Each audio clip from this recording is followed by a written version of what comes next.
What's up, everyone? Welcome back to another video. I want to start off before a follow-up comes into play that I have an important announcement about my iPad Pro. Well, I open up this case.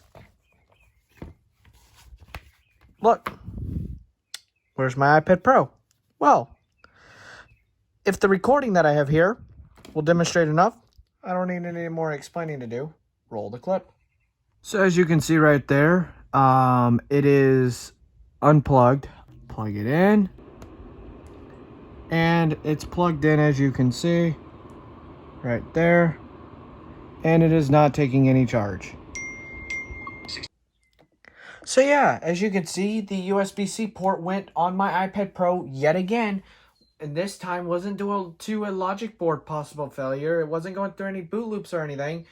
It was due to me playing Dolby Atmos audio through a USB-C through 1/8 inch dongle connected to a pair of old classic AirPods that you would get with old iPhones that had the headphone jack. So let me know down in the comments section. I'd greatly appreciate anyone's help out there. Why did my port fail? I did send it off to Apple, but this time I didn't go through the Apple store locally here in Florida out of the Jacksonville store. I actually went through a Best Buy, and they told me some stuff that I'm not going to disclose publicly here on YouTube for reasons. But yeah, Apple, thank you. I will not be sending products through one of your stores ever again unless you really work on your services on repairing products or sending them off to your repair centers. Anyways, enough with that. I am out of an iPad Pro, so I have to edit all my videos on my iPhone for now.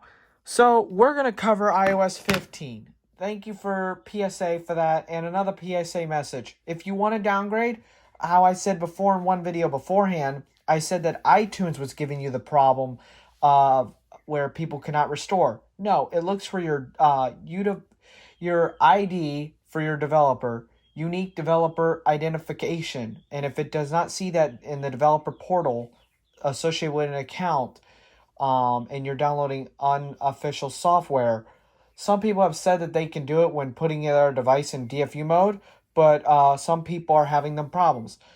Now, I know one working solution, either through Finder on a Mac or through iTunes on Windows. Download an IPSW, which I'll leave the link to, ipsw.me. It is an official website where you can download public softwares for 14.6 or iPadOS 14.6 for my non-existing iPad Pro, but whatever. I digress. Anyways, so you can do that, and I'll leave a link to it down in the description. So on with this iOS 15 follow-up. So, here we are with iOS 15. And if you cannot tell in the background, it is 1 o'clock, 2 o'clock in the morning, and I have a friendly little bird outside deciding to perch in a tree and make some noise. Low enough silent for that bird. So as y'all can hear. But I thought maybe, okay, it would be cool. We can do that. We can get away with this on the tech channel. So, some nature noises wouldn't help an iOS 15 update feature. I did set up a work thing in Focus now where I just have App Library on my home screen. And certain apps, certain things notify me, but it goes completely under Do Not Disturb unless I get a phone call from either specific family members. Now, so far, performance has been good. This iPhone is on 76% battery health, so battery is crap. I have to plug it in on a daily basis. It's not my primary iPhone. My primary iPhone is still running public beta of 14.7. Once 14.7 is completely done, I'll be on the beta completely. So, there's that. Unless something really buggy goes wrong with the beta, and I'm like, you know what, or boring. I'm like, you know what, I'm done. But until then, I will still be testing 14.7 and letting y'all know that. So, here we are. iOS 15, besides probably about 5 resprings and a few features and a few bumps down the road with. But anyways, for me, 15,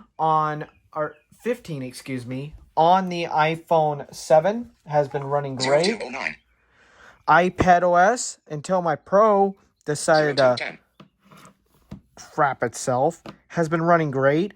iPad OS on the Mini 4 has actually been performing well, voiceover wise. 0210. Can't tell them where my Apple Watch. FaceTime. FaceTime call. Hashtag Apple Watch gang. Guess we could Apple say. Store. Recently updated. You can see it One really. page, one App Store. YouTube. For an old iPad, it's performing really well. I actually go over a what's new. Now, I did see on an iPhone what's new with feature / things that the iPhone successor are not getting. Mute. Switch. Streaming. Recording. Switch button. On. You cannot Hold to show. long press on the focus tab on an iPhone 6s, but I am able to do it on this Mini 4. I wonder if it was a bug. This is why I'm not doing a what devices get what, really, because streaming, recording, switch button on. Because shut up, voiceover. Because it's not really 100% set in stone what will be there, but I know the voiceover, or not voiceover, the feature of the different channels for FaceTime calls that I set up, that was on the iPhone and iPad, my previous iPad OS 15, which links to the iPhone and iPad video will be in the description. That is only on a device that has the neural engine. So an A12 chip or newer in the iPad, the iPad and the iPhone, or iPad Pros A12X or newer, and then M1 Max. So there you go. Hey everyone, that bird did quiet down, but I also took a moment to edit the first part of this video. But hey, now we're going to talk about all the features that I found that were not in the beta, or not in my last few videos from iPadOS / iOS. Now on iPadOS or iOS, you can now hide still, but now here's another catch. You see the little X's on the pages that are hidden? Well, here, look at this. You can now finally delete pages in iOS 15. Also, another new feature in iCloud settings when you do a backup on an iPhone 12 Pro Max, Justin's iPhone 12 Pro Max, he's able to back up. However, Bryce, another friend of mine, is on iOS 15 on his iPhone 11. On Sprint is not able to back up, and my friend, one of our other friends, Taylor, he's on a iPad Pro from Verizon that has cellular, and he's not able to do an iCloud backup. I wonder if it's carrier specific or if it's only to the iPhone 12s. In that case, that's messed up if it is. This was a recording I sent to Justin, but when you have focus on, it shows a do not disturb icon and says that this person's in do not disturb mode, and then gives you the option with that little button down there to ring the last audio message through if you have time-sensitive notifications on. Just before my USB-C port failed, I sent in a feedback report stating that the widgets they're frozen because at night it wouldn't be daylight or in the 80s. So had some widgets freezing on the iPadOS update and not updating on the Pro.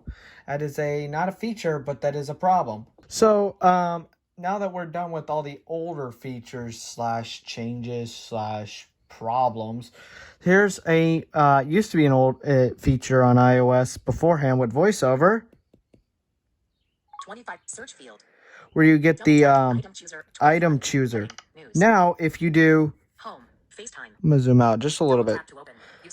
If you double tap 1, 2, 3, 4, search field, that brought back item chooser. Home, FaceTime. 4 times, it'll bring up VoiceOver quick settings, which you can do. Done. But filter. Search. Dictate. Button. Audio. Heading. Sounds. On. Adjustable. Off. On. And you can do all this. Audio ducking. Volume. Audio ducking. Off. On. Off. Volume. Speech. Heading. Volume. 80%. 90%. 100%. And you can do all this stuff. Heading. And then you just press the home key, or if you have gestures, you can just go home. So that's another cool feature that they brought. You tap 4 times with 2 fingers. I'm a little bit tired because it's 3 o'clock in the morning. So there we are with that little cool voiceover feature. Now on to another little feature. Heading. So we're back in the voiceover settings because I want to show you all a feature. Rows 1 to 8. If we go down to the bottom, Select typing style. Type navigate interaction. Navigation style. Group. navigation style, group. Back Slide in up or down with one finger. iOS/iPadOS 14 and older, Grouped. Flat. Grouped. Flat. it used to be called flat. It was flat where you had to swipe through widgets and stuff like that. But now with grouping, I'll show y'all. Flat. Grouped. We'll enable group. We'll go to something. I'll disable the Use 3D touch to show home screen actions. Backyard 5G to a control center. Streaming. Streaming. Recording. We'll disable that, and hopefully I don't get any notifications. Page 2 of 2. Weather. Weather. Widget. Starka. 74 degrees. Clear. High of 88 degrees. Batteries. Widget. Stack out of batteries. Widget. And then Stack you can, with 2 fingers, just swipe either left or right. in batteries. Widget. Stack. iPhone. 97 out of batteries. And Messenger. then something like dock. Messenger. Page 2 of 2. Dock. Phone. Out of dock. You can go out of dock. In dock. Phone. But now that you have Double tap to grouping, open. Use you 3D can. touch to show home. Now that you have grouping, this ain't really working well, but you can. Activate. Activate. Activate. Well, Default. sometimes it would show that you can select all the apps in the dock to drag them out and move them around. I wonder if that will be a feature in the future with VoiceOver. But most of whatever I said is on iPadOS also, so I'm not going to cover iPadOS besides the low power mode now is a new feature on iPadOS. iPad-wise, battery life for my Mini 4 has been running great. I was in a FaceTime audio call for about 3 hours, and I was at I only lost about, I want to say about 17% battery in a FaceTime audio call for 3 hours, under 63% battery health for my iPad Mini 4, and iOS 15 on the iPhone has been great. Screen sharing for FaceTime is still unavailable. Group FaceTime calls for the web is buggy. Austin apparently, also known as Apple 24/7 on YouTube, got it working, but it's been pretty spotty. And apparently weather widgets on the iPhone are not widgets. Weather app apparently needs an A12 or newer to view animations of weather. We got a storm a few days ago, and I was able to get the new animation of weather. I don't know why Apple's saying you need an A12 Bionic chip or newer, but I'll test it when I get the public beta on my 11. So anyways, hope y'all enjoy my feedback coverage for this 1 week. Should you install this? No. Unless you really know what you're getting into, and if you downgrade, you may lose some data because you can't do a restore because you're not part of a developer beta program. Now, if you are part of a developer beta program, you do as you please. So anyways, that's why I don't supply developer links to how to get a developer beta, just the public beta, which you can go to beta.apple.com, sign up, and they'll email you hopefully when the actual public beta is out. And if not, subscribe to Tech Channel, join my Discord server, follow me on Twitter and all that good stuff, and I will see you on another video. Peace, ladies and gentlemen. Have a great day.